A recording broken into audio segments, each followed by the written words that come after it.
இது வரைக்கும் நீங்க யாருமே பாத்திடாத ஆறுமுகம் கொண்ட திருச்செந்தூர் முருகனுக்கு நிகரான நம்ம ஊர்ல இருக்க முருகனை பத்தி தான் பார்க்க போறீங்க.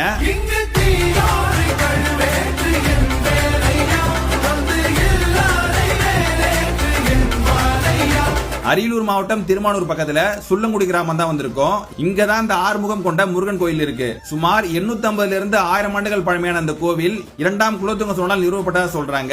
இதுக்கு முடி செம்பியன் மாதவி இந்த கோயில் வழிபட்டதாகவும் சொல்றாங்க. தென் திசை பார்த்து சண்முகநாதர் நிக்கிறதால திருச்செந்தூர்ல இருக்க அதே சிறப்பு இங்கேயும் இருக்கதா சொல்றாங்க. அங்க வந்து பாத்தீங்கன்னா முருகனுக்கு எதிர் திசையில கடல் இருக்கும். இங்க வந்து பாத்தீங்கன்னா கொள்ளிடமாறு இருக்கு. இந்த கோவிலுக்கு வந்தா திருச்செந்தூர் முருகனை தரிசிச்சா என்ன சிறப்பு கிடைக்குமோ அதே சிறப்பு இங்கேயும் கிடைக்கிறதா முன்னோர்களில் கல்வெட்டு கூறுவதா சொல்றாங்க.